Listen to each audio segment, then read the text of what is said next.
Hi guys, Bob Burnham. I'm with Mission to the World in Odessa, Ukraine. I'm the church planting team leader there. And I'd love it if you can give me 5 minutes right now. I want to tell you about somebody that's really special to me and tell you about how God is using him to build the church in Ukraine, but also ask you if you can help us. Well, we have a substantial need that I believe you can help us with. Give you a little bit of history real quick, 1 minute history. A lot of you know that Andrea and I started in Ukraine, in southern Ukraine, back in '95. When we got there, there was no Reformed church at all. There were very few Protestant church, especially healthy ones. But we started, along with the other MTW teams, to do ministry, reaching out to people, doing evangelism. And one of the first people we met was George Kadyan. He came from Armenia looking for work in Ukraine and became a believer through our English ministries and went on to grow with the church. He became one of the first people to go to our seminary, graduated, and became one of our first pastors. And as he has grown, the denomination has grown. We now have 12 churches. George is responsible for planting 3 of those. There was actually a 4th that didn't make it. But he's dynamic, he's got passion, he's moving forward. He's now the pastor for the Covenant of Grace Church in North Odessa. And it's a healthy church, it's a great church, but they've had some difficulties. In the first 3 or 4 years, they had to meet in nearly a dozen different places for different reasons, either for cost or because they were kicked out, Orthodox reasons. If you've ever planted a church, you know how it just throws the brakes on things when you have to move. And to have to move a dozen times was crippling them. They finally found a location. It actually used to belong to the Southern Baptists in that area, and they have agreed for us to be able to rent this building, and they're applying for 2 years everything that we rent toward the purchase of it, but then we have to actually purchase the building.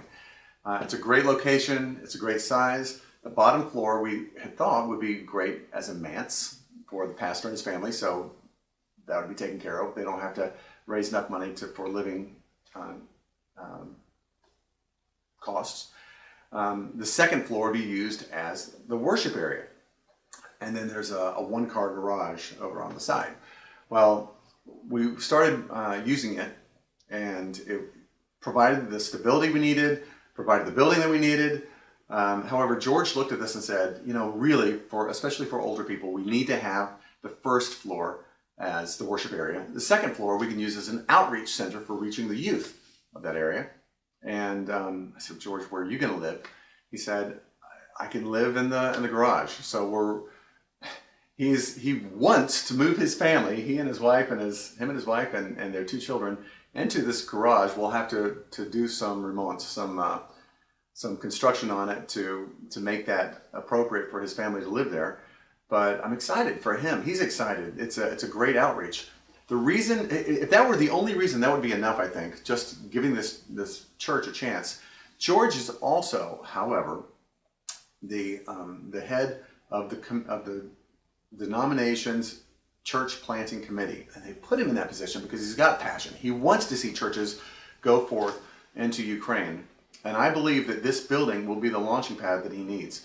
When you look at other countries, you look at a country like Korea, which is the most successful church planting story I think I've seen in modern day, where 100 years ago there was nothing there at all. They had a slow start, they got a foundation, and then it just exploded from there.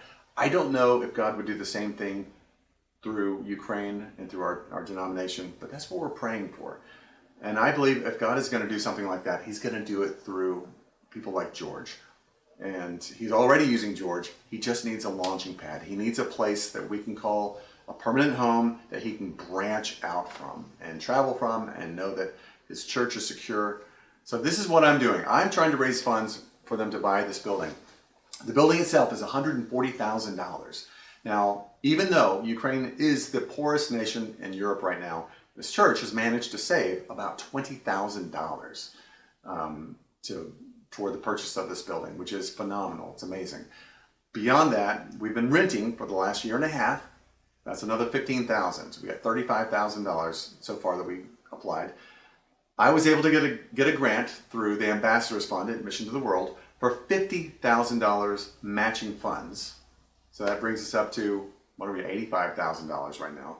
We need another $55,000 for the purchase of this building.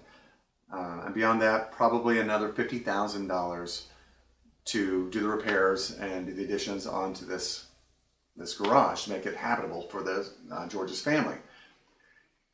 $100,000. It's a lot of money. If you can do any part of that, I would be extremely grateful. But when you look at $100,000, while that is a lot of money, when you look at a building program and such a strategic building program for the nation, it's not a lot. It's not a lot when you consider that just regular churches in America can go for $2 million. This is a drop. This is a small portion of that.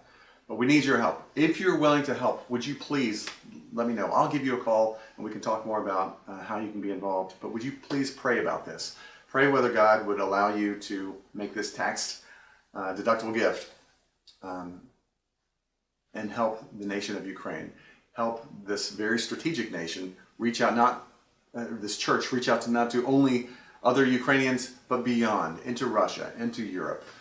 We need your help. So thank you for your time. I think I passed over 5 minutes, but thank you. I'll talk to you soon. Bye-bye. За нею Іванко,